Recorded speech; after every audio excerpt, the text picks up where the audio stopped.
Sir शुरू कीजिए sir. Okay, all right.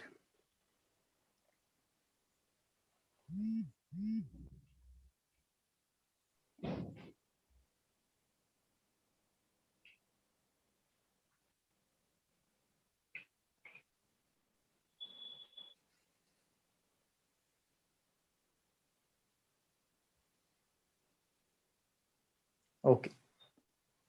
So is the screen visible for everyone?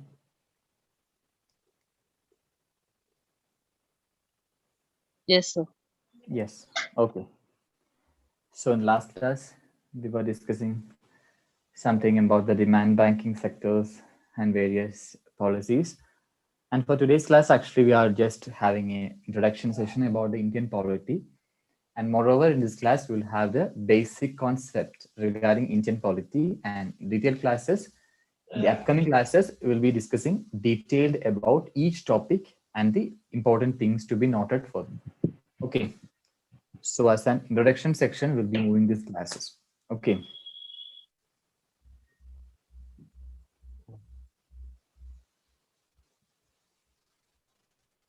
Okay. I think someone's mic is not muted. So I kindly request all the members to please mute your mic. Unless if you have some queries, you can please unmute, you can ask. So we can avoid the unwanted background noise. Okay. Yes, now it's clear. Thank you. So let's start the class. So it's Indian polity, as we know. Political system is important for each and every country. Okay. So here we discuss about the basic structure of the political system, then establishes the main organ of the state. It includes the legislature, the executive, and the judiciary. Okay. Then in a federal polity, the constitution delimits and distribute powers between the organs of a state at union level and those at the level of states. So I'll be discussing about the powers and various divisions of the union as well as the state government. Okay, then it's almost what we can say it's a political system is a living organism of functioning institution. So it is a combined or it is combining of various institutions. So as we say it as an organ of functioning institution. So it consists of various institutions, both in state as well as in union levels. So all these are the basic thing that we are going to discuss in today's class. Okay.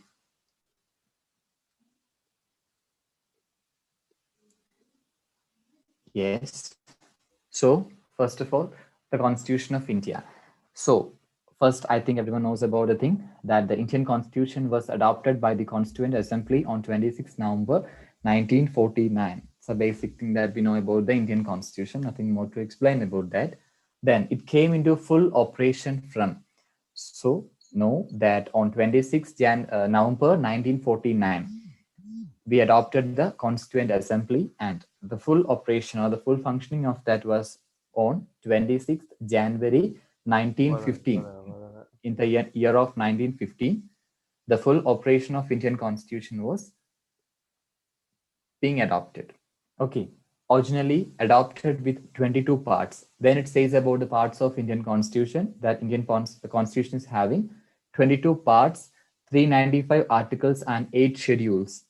That should be remembered that the Constitution is having 22 parts, 395 articles and 8 schedules. Then amended time to time. So time to time amendments are moving or it is being adding and it's been slightly changing. Okay, so this is a basic thing about the Indian Constitution that it is adopted on 26 November 1949. The full operation of this Constitution came on 26 January 1915. It consists of 22 parts, 395 articles, and 8 schedules. Okay. Then there have been as many 94 amendments from 8 schedules have gone up to 12. So they're having a change. That is the 94 amendments from 8 schedules have gone up to 12. Then the number of articles have increased. Then what happens? Amendments is actually reduced from gone to 12, as well as the number of articles is being increased right from 395 to 448. Then a number of new articles and new parts have been added. So as we have seen that the Indian Constitution, some new laws have been adopted, some new, laws have been exhausted, some have been taken off. We are regularly hearing the news. So all those things we'll be discussing in the next classes. So the thing is that as amended to time to time. So time to time, slight variation will be there, but the main things or the main criteria itself, it will be isolated. There won't be any change for that. Okay, so the articles have been increased from 395 to 448. Several articles or even full parts have been replaced by the constitutional amendments. So various things have been changed and they have been replaced in Indian Constitution. Then here we are seeing the sources of the Constitution. That is, it is diverse and many. Based on that, the Constitution may be divided into two, that is indigenous and foreign.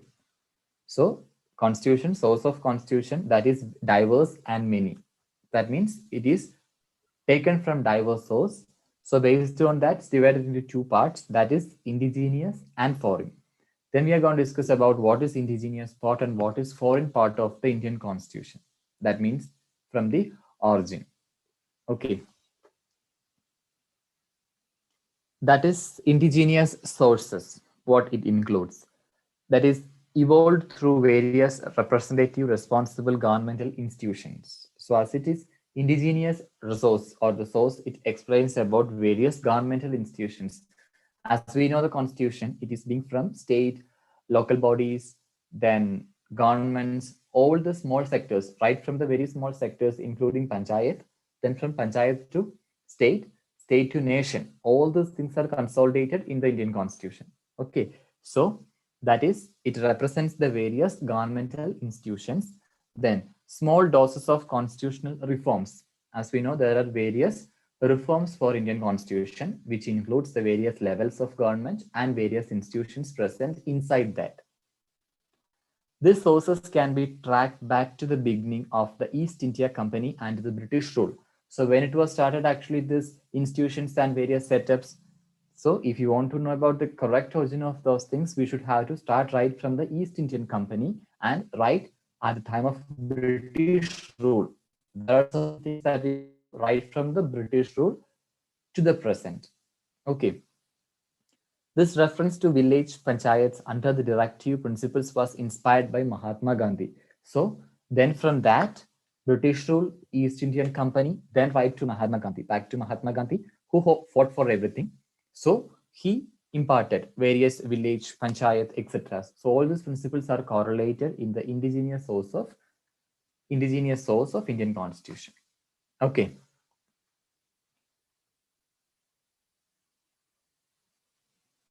Then the demands for some of the fundamental rights was made as early in 1918 at the Bombay session of Indian National Congress. So it's an important thing that about Indian Constitution, that is the fundamental rights was made as early in the 1918. It was regarded the Bombay session of Indian National Congress, INC's Indian National Congress meet in the year of 1918. There they saw the demand for some fundamental rights. Okay. The Commonwealth of India Bill in 1925 embodied a specific declaration of rights, including there are various rights. That is Commonwealth of India Bill in 1925. They embodied a specific declaration of rights, which includes the following: that is equality before law. That was imparted right from the, that is for everyone, for each and every citizen, there is only one law, that is equality before law. Freedom of speech, then assembly and religions. So this comes under the Commonwealth of India Bill in 1925. They embodied the special or the specific declaration of rights. Even though we have this specific rights, some areas as it is doing right or it is being in the right way, in some cases all these are exploited also. Okay, so that is equality before law. We don't know how much it is being taken by the common citizen, even though we all have this rights, that is equality before law, freedom of speech, assembly, and religion. This includes various other things, religion, caste, creed, etc. also. Okay. Then the Karachi Congress resolution of 1931. Then another impact for the indigenous source of Indian constitution, that was the Karachi Congress resolution, that is in the year of 1931, contained the special reference for fundamental rights and fundamental duties. So Karachi Congress resolution in 1931, they also imparted the importance of fundamental rights and fundamental duties. That includes several social and economic rights mentioned in 1931 resolution found expression in directive principles. That is various that is social and economic rights for the citizens. That was imparted in Karachi Congress resolution of 1931. Okay. Then a parliamentary system. A parliamentary system safeguards for minorities and federal polity have had sources in 1928. That is Nehru Committee report. So it was, so this indigenous source, it actually explains about the various impact that leads to the writing or that leads to the binding of the Indian Constitution. So one is Karachi Congress resolution that point out the social and economic rights that is mentioned in 1931. Then a parliamentary system that is actually the which safeguards the minorities and the federal polity that sources in 1928. The committee was Nehru Committee report. Based on this committee report, this federal system was implemented. Then next is the Madras session. The Madras session of the Congress in 1927 reiterated the demand of fundamental rights. That is, 10 of 19 fundamental rights in the Nehru Committee report appeared substantially unchanged in the Indian Constitution. That is, among the 19, 10, they were not changed. That is what taken in the Nehru Committee report that was substantially unchanged in the Constitution that is being followed. That is Madras session. After the Nehru Committee session, Madras session also, they also possessed, that is out of 10 on 19 fundamental rights in the Nehru Committee report, they appeared substantially unchanged in the Constitution. Then 75% of the Constitution is the reproduction of the Government of India Act 1935. Then what is the specialty of Indian Constitution, or the one of the major sources from Government of India Act 1935? That includes the following.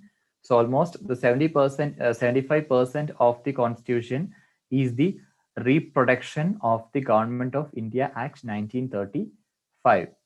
That is the basic structure of the polity, provisions regulating union-state relations, and the declaration of emergency.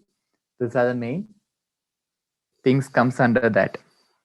That is basic structure for polity, provision regulating union-state relation, declaration, emergency.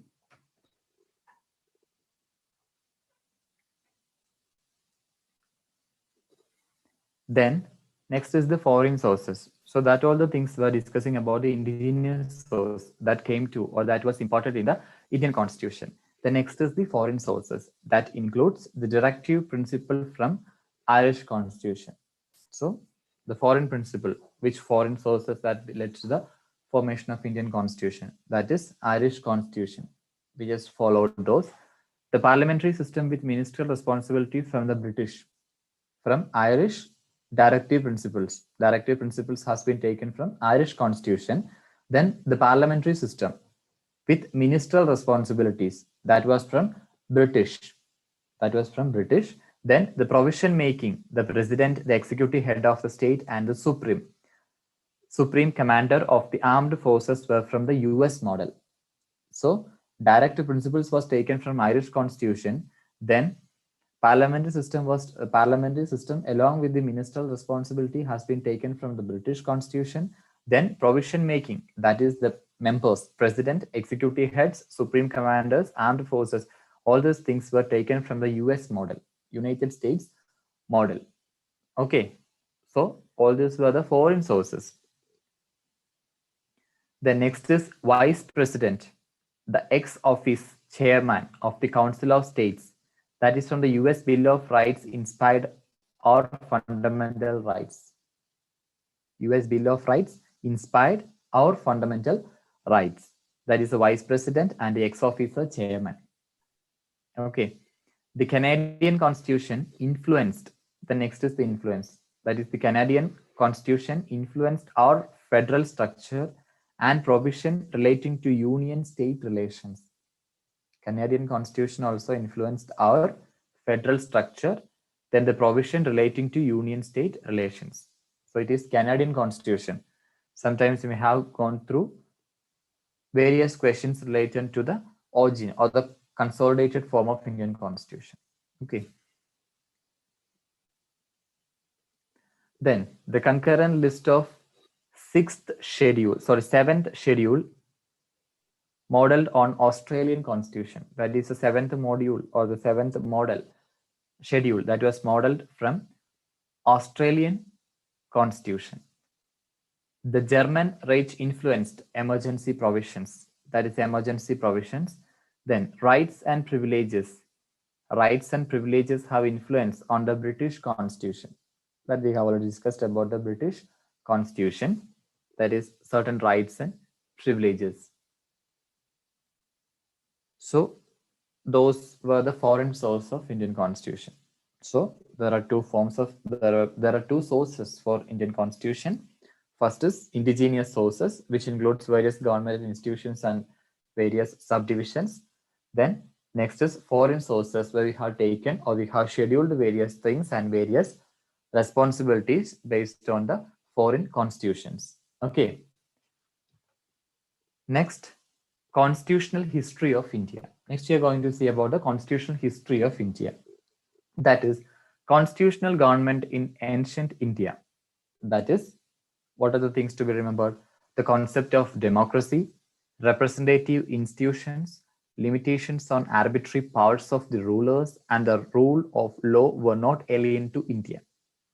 This all comes under the constitutional government. That is ancient India. What were the concept of democracy, representative institutions, then limitations of arbitrary powers? What are the powers given? What are the powers have been taken off?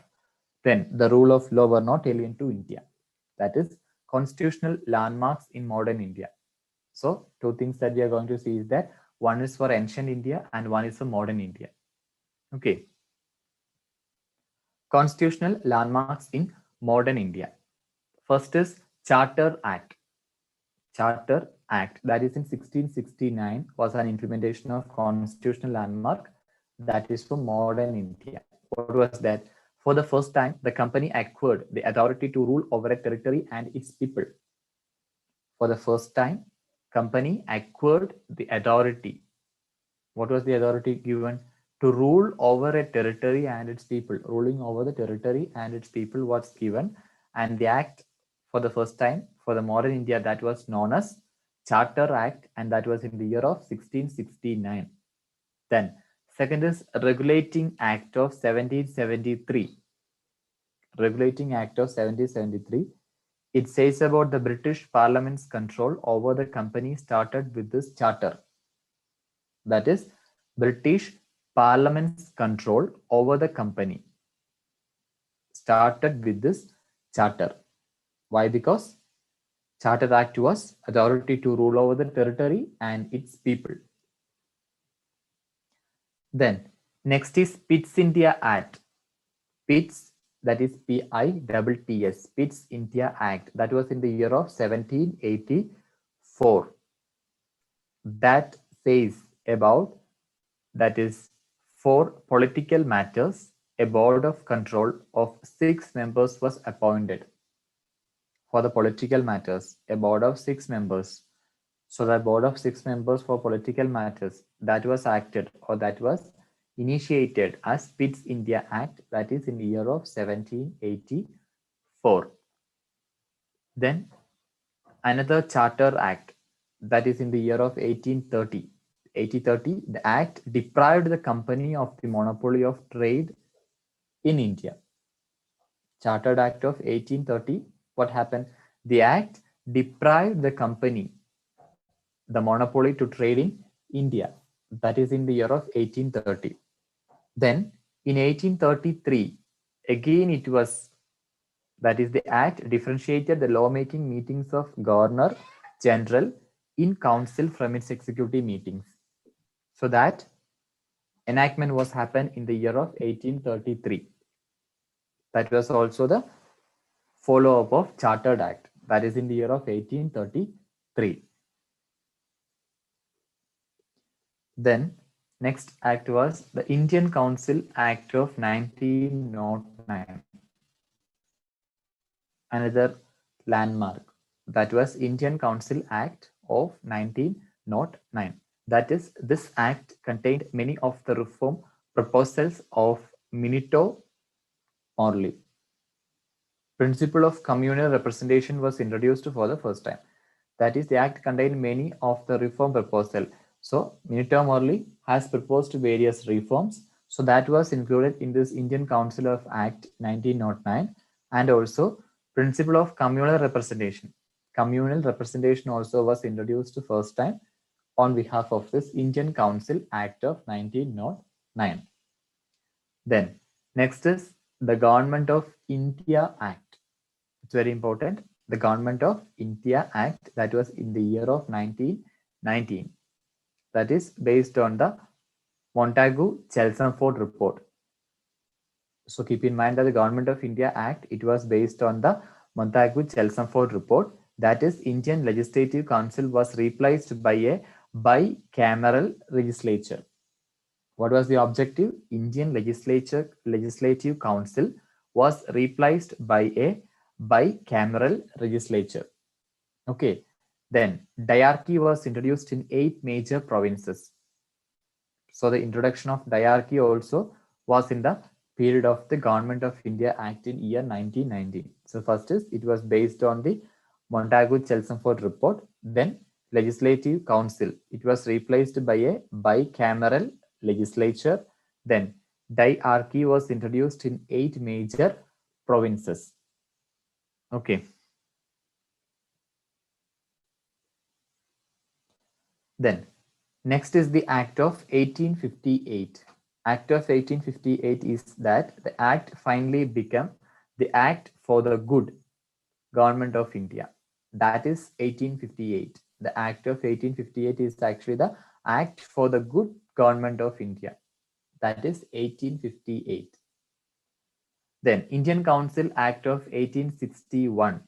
That is, for the first time, Indians were associated with the work of legislation.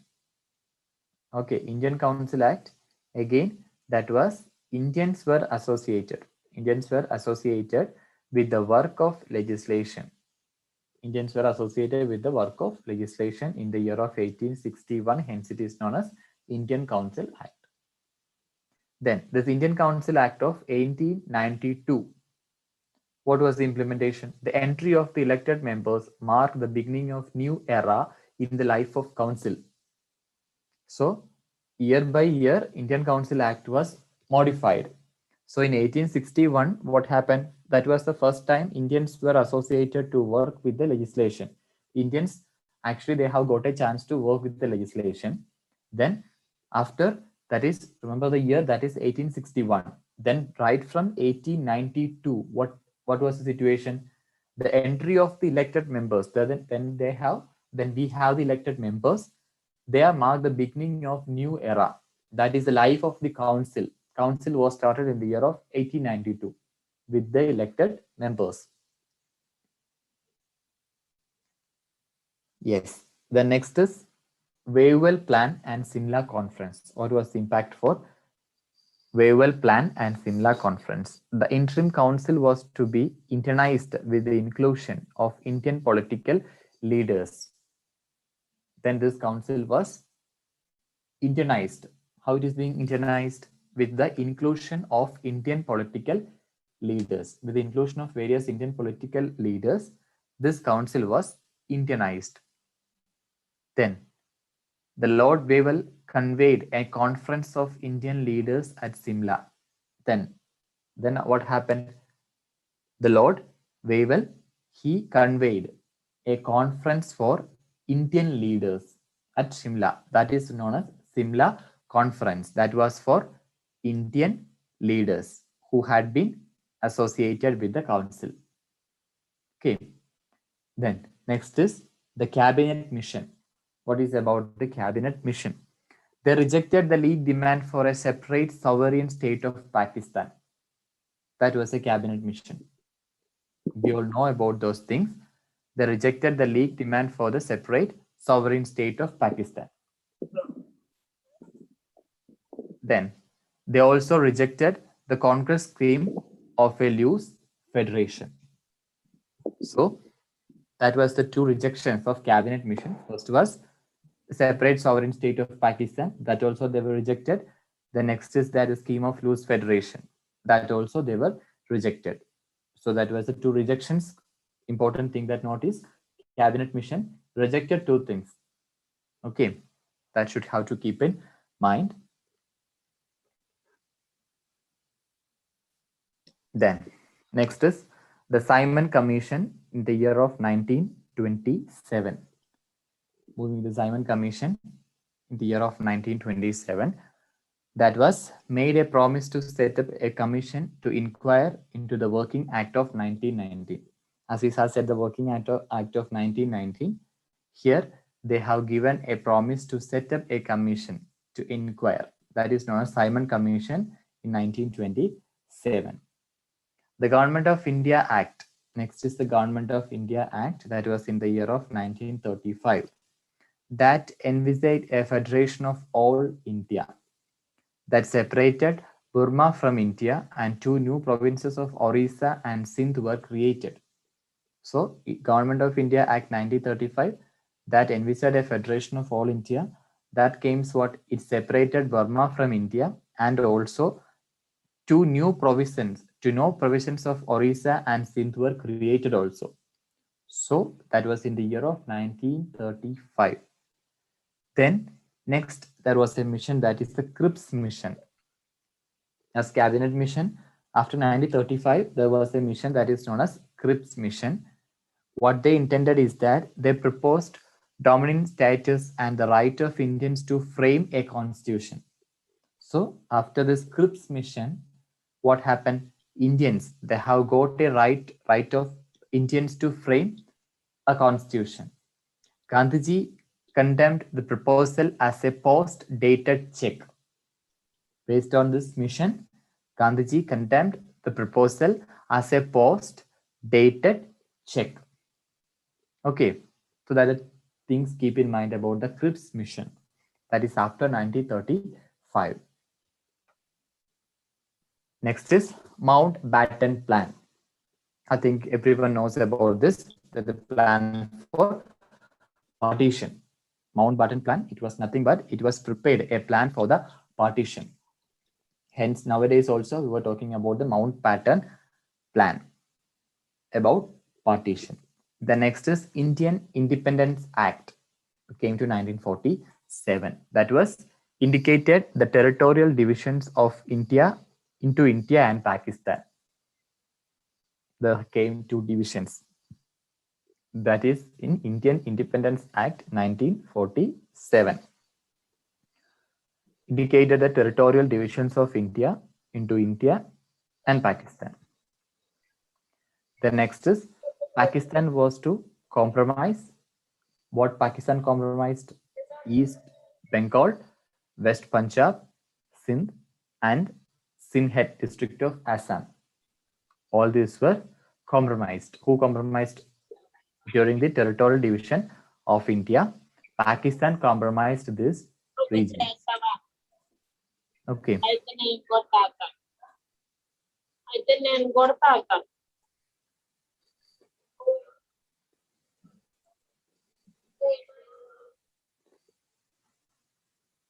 Okay, I think someone has unmuted the mic.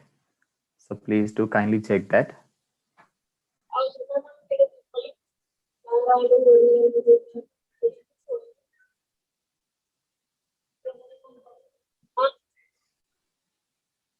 Yes, is it any doubts?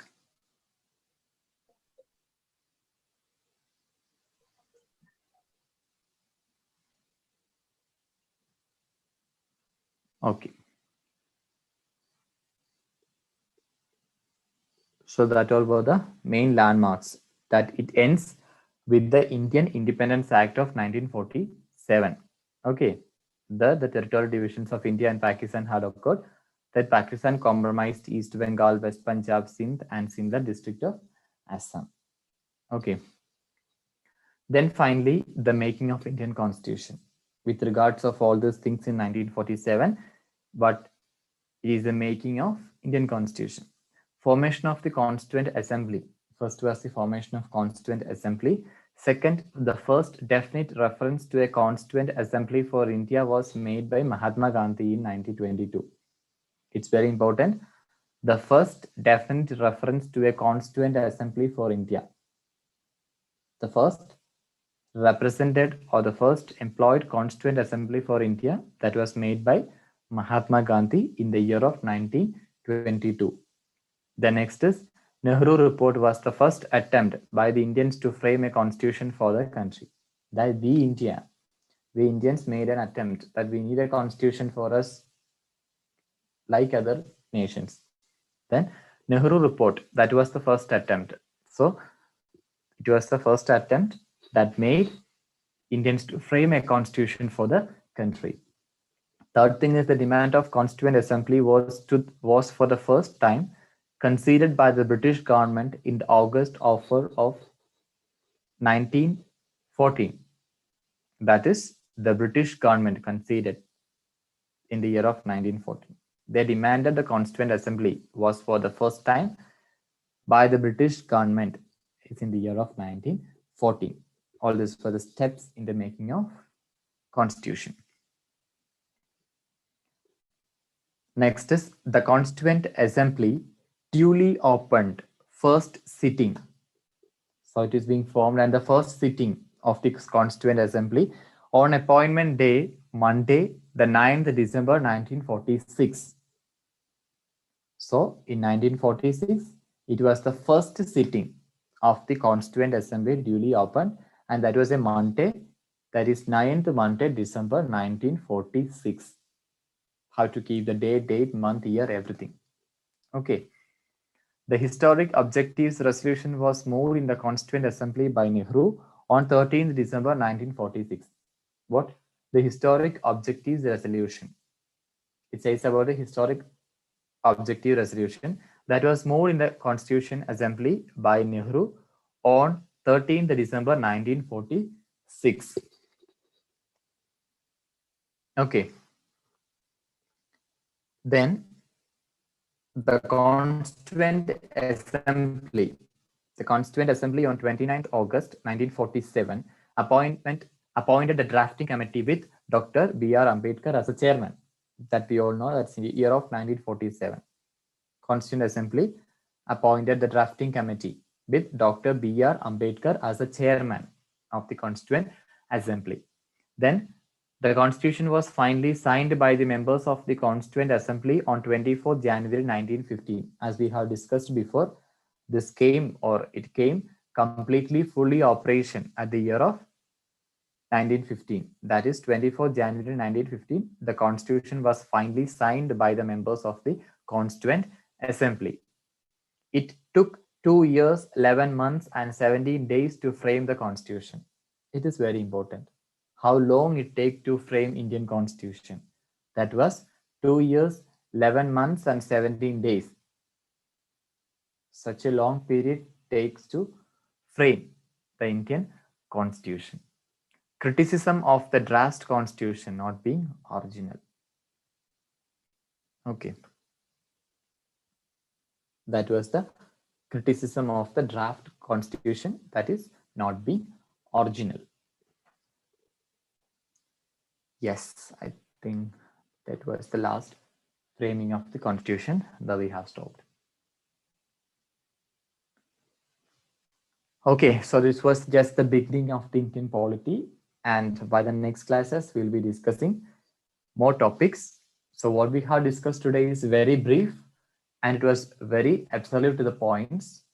So it should be kept in mind, because polity praise all the UPSCs, PSCs, everything. You can expect questions from Indian polity, because the political system of India is very, very important. Okay. So I think for today's class, this all the thing that we are supposed to discuss. Sir, Yes. can you include like our PM Narendra Modi started so many of the schemes towards the welfare of the farmers and agriculture. So can you include those schemes in 1 or 2 slides in the next class? Yes, yes, of course. Why? Because those questions are asking every time. 2, 3 questions are asking. Yes, I think for before, I think in the agriculture sessions, we all took some Yeah, of classes. course, sir. Some it is covered, but like fun, like general schemes are also he has introduced, right, sir? Yes, yes, Other than exactly. agriculture, so can you include those things also? It can be benefit to us. Of course, of course. So, right, the next class itself will be monitoring that and adding few Uh, slides. Okay, yes. no issues. Okay, sir. Yes, any other options or opinions about something to be included or excluded from other members, if they are willing to know about something, means definitely it will be added for the next class, because you are the beneficiaries. So it's your privilege to open up that what you need to know. It's very good what said. Okay, so from others also, we do expect some comments, then we can improve the things. So it will be easy for learning and easy for understanding. So you can gain better. Okay. Yes. So I think we can wind up today's class. Is there any other queries? No, sir. Okay. So thank you. Thank you, Okay, sir. sir. Thank you. Okay.